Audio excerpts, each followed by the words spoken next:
Good morning and welcome to Real Estate in Real Time. I'm your host, Woody Zimmerman, here with Mark Skabowski of Remax Lakes. Welcome to the show. Here we are. Good Yep. morning. Good morning. And today we're going to talk about...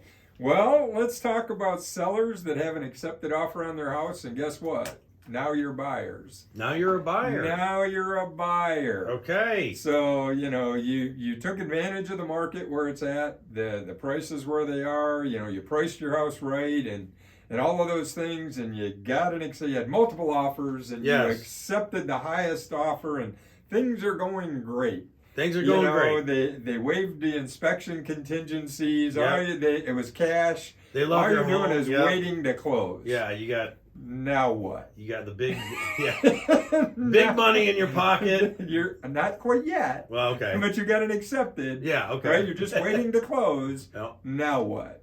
Right? So now depends on where you're going. What you're going to do. Well, that's the big question. Yes. That's the big question. That is the multi-million-dollar question. Yes. Where am I going? What am I going to do? And hopefully you've thought about that Right. before you listed your house. Mm-hmm. Because as a listing agent, as we've talked about, time after time, if you're going to sell, be prepared. What are you going to do? Where are you going to go? Mm-hmm. Right? What's your why for selling? Right? Is it just, well, the market's high, I want to take advantage of the market? Well, guess what? If you sell and you're taking advantage of the market, you're now a buyer, you're going to have to pay the higher prices Right. in order to buy. Mm-hmm. And that's okay. What's your time horizon? What's your window look like? Are we doing a short term? Is it 2 months? Is it 2 years? Is it 5 years, 7 years, whatever? Mm-hmm. Are we downsizing? Are we retiring? And we can afford, we're looking to buy a smaller home here because we're going to go to Florida. Right. We're going to go to Tennessee. Where are you at in the circle of life, I guess? Yeah, no. For lack of better terminology. All good questions. I mean, yeah, right. So as a seller, you get that offer accepted. What are you going to do? Well, let's use the example of somebody who's buying here locally, right? Mm-hmm. They were in a 2-bedroom house, and their family's grown and they need a larger home. So they're going to buy a 3-bedroom, 2-bath house in the $300,000 price range, which it chokes me to say that. Yeah. For a 3-bedroom, 2-bath I know. house. But for a $300,000 price range, now you're competing against a lot of those buyers that didn't have a house to sell. Yeah. They were ready to go. So are you ready for that? Mm-hmm. You're moving up. You're a move-up buyer from a smaller home into the next size home. Well, how are you gonna buy this next house? Are you gonna pay cash? Did you have enough equity in your first house to where you can pay cash? Did you make that, or will you make that a contingency, or not even a contingency, when you let the seller of the property you're going to buy know that, hey, I'm paying cash, it's contingent on the closing of my home? Yeah. Right? Yeah. Or are you going to have to finance? If you're going to have to finance, what do you need to have? Pre-approval. Yep. You need to have spoken with a lender and have a pre-approval, because if you're going to submit that offer that to buy another property, that seller's going to know, just like you did, how are you going to pay for it? Yep. They're going to want to see a pre-approval or proof of funds or something that indicates to them that you have the wherewithal to buy their house. Mm-hmm. Right? So now you've got it accepted on yours. You're through the inspections, or there were no inspections. You're just waiting to close. Now you're going to start that process on something you're going to buy. Right. Right? So pre-approval. Yep. Absolutely. Or some way showing that you've got enough equity in your home to pay cash. Mm-hmm. Or you will have the full amount to pay cash. Mm-hmm. Or something in between, whatever that is. Yeah. Make sure you're financially ready to buy, and you can prove that to the seller, whatever that means. Okay. The seller of the house you're going to purchase. Connect with an agent, and if you were listed, you already have an agent. True. We can help sell and buy. Mm-hmm. So the person that had your house listed, best source, you've already got a relationship with them. Let them help you buy something. Yes. Yeah. Get that search set up so that you know what comes on the market. Let them know what you're looking for, so they can have feelers out there for, hey, what's on the market? What's there? What's potentially coming up? To where you can get in, because things, even though interest rates have bumped up a little bit, there still is not a lot of inventory.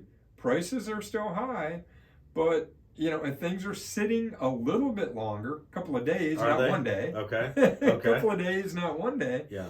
It's still a highly competitive market. It is. So, you need to be prepared to deal with that. As a seller, you were taking advantage of that, Mm-hmm. Yeah. right? You are. Yeah. You got to sit back and say, you want my house? Show me how bad you want it. Right. Right. Now you're the buyer. Yeah. You need to show that seller how bad do you want it. And you have to be quick. You definitely have to be quick.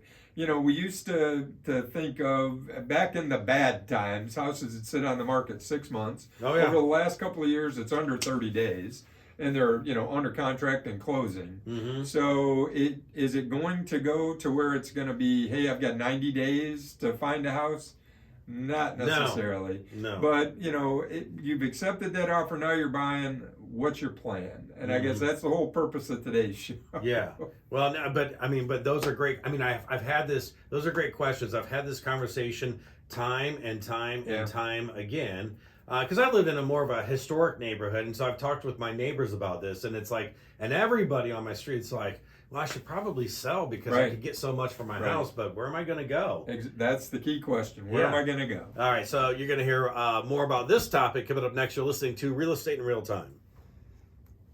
Welcome back. You're listening to Real Estate in Real Time. I'm your host, Woody Zimmerman, here with Mark Skabowski of RE/MAX Lakes, and we're talking about getting an accepted offer on your home.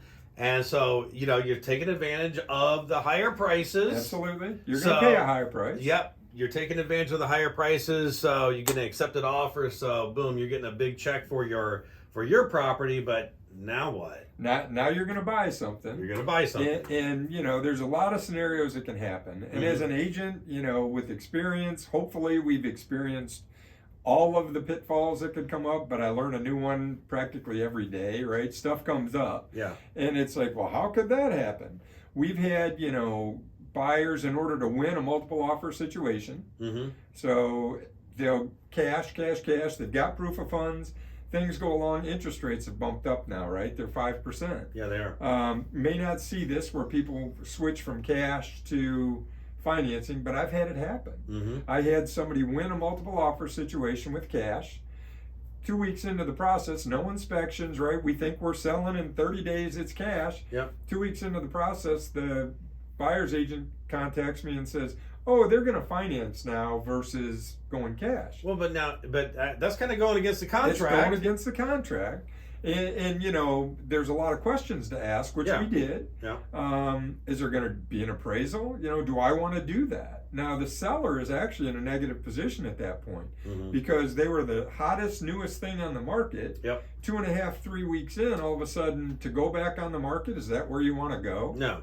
Right? Because what's the first question everybody's going to ask? What's wrong with the house? What's wrong with the house? Yep. So the seller is put in a negative position, and buyers are over there going, ha ha ha, I've got leverage on the seller. Well, depends on why you're selling, where you're going. Now, if that seller had an accepted offer on another property, they have even less leverage, right? Mm-hmm. So how do we enforce that? Well, you can always go to court, right? Mm-hmm. You've got a contract. You can say, nope, I'm not doing it. I'm not going to allow you to switch to financing.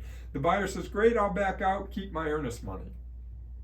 Yeah. Now, I, as a seller, have an accepted offer on another property. I'm breaking that contract. Mm-hmm. Hopefully, when I wrote that contract, I made it contingent on the closing of the sale of my house, which, as an agent, I would do. Yeah, you need to. I would do. I mean, I have to make sure that happens. But those kind of things can come up. Mm-hmm. So working with an agent is extremely important. I don't care where you're at, what you're doing. If you were doing all of this stuff on your own, what do you do? Yeah. So again, I'm not saying that we as agents have experienced everything, but we're kind of guiding you through that process, advising you along the way. And as a seller who's got an accepted offer on you, it's not done until it's done. Right. It really isn't. Yeah, that's why I wouldn't do a FSBO because again, the market. And so there are situations that are taking place in this market that weren't taking place 20 years ago, 10 years ago, 5 years ago. They were not. And so you know what to do. I mean, you might come across something new, but this is happening. You can talk to other agents that are dealing with things like this. That's why I wouldn't do a FSBO. Well, myself. So we have some insight into that. And, now you're buying, again, write the best offer that you can. To get, if you've gotten accepted on yours, you got to go somewhere. Mm-hmm. Hopefully you've thought it through. What if, for whatever reason, something falls apart on the house that you're buying? You know, you wrote it contingent on inspections and appraisal, and now the house doesn't appraise, or the inspections are bad on the house that you're buying. You know, and those things happen. Have a backup plan, temporary housing, which in Kosciuszko County is really hard to find. Right. In general. Yeah. Short term, right? Most landlords don't want to sign a 1 month lease. No. Or a 2 month lease, especially if you're coming. And beyond that, it's the pain of moving twice. No, right. Right? I'm going to go into storage. But the fact is, if you want to take advantage of the market on the sale, you need to have that plan. If your buy side falls apart, whatever you're buying, for whatever reason, it doesn't go through, have a backup plan. That's the best advice I can give, is have a backup of a backup of a backup. You know, because rentals are tough to come by. I mean, I get those calls every day. I'm looking for something short term. Can I get it? I mean, on Facebook, there's, you know, homes for renter sale in Kosciuszko County, $1,200 a month for a 2-bedroom, 1-bath house. Yeah. You know, in Warsaw. Yeah. For rent. And those are longer term. Yeah, rents are going up. Yeah, rents are going higher. So home ownership is a good thing to build equity, Right. you know, to preserve wealth long term, absolutely. But just recognize that just because you've got an accepted offer doesn't mean it's totally smooth sailing all the way to the end. And if you're buying, you're in a highly competitive market. Don't write, you know, silly offers, because you need a plan. You need to go. You have contracted to sell your house. You need to be out of your house on the contract date. Right. You know, so that, oh, well, I'm not going to move. Well, there's ramifications to that. Yeah, you can't decide, hey, I'm going to move, sign a contract, Right. and say, I'm no, not going to move. It's not going to happen. Because there have been cases in Indiana where people say, well, nobody can make you sell your house. Well, yes, you can. You signed a contract committing that you were going to sell. Now, I'm not, you know, naive enough to say or believe that there aren't things that can go wrong with that. It can take a long time. Court cases take a long time and can be very expensive. Yeah. And you have to make that decision as a seller if you choose to break that contract, is the bottom line. Yeah. So, you know, have a plan to where hopefully you don't have to go that route. I'm not saying that route is not available to you, but it is not the preferred option, let's put it that way. Yeah. And again, you know, with how fast the market is moving right now, again, that's why I feel like it's best to have an agent that knows the market, that knows what to do in case a situation like this does come up. And they happen. Yeah, and but I know a lot of people are thinking, like, the market's moving so fast, it's like I could just do this on my own because I'm going to get multiple offers. Right. No, it's actually, that doesn't mean, hey, go that route. No, it doesn't. And dealing with multiple offers can be stressful as well. Right. And deciding which offer is the best. Yes. Can be stressful. Absolutely. So, hey, your contact information? Sure. The website's lakes-realtors.com. Phone number is 574-834-1233. All right. Very good. And you can check us out on YouTube as well. See our mugs on TV. So you've been listening to Real Estate in Real Time. Have yourself a wonderful weekend.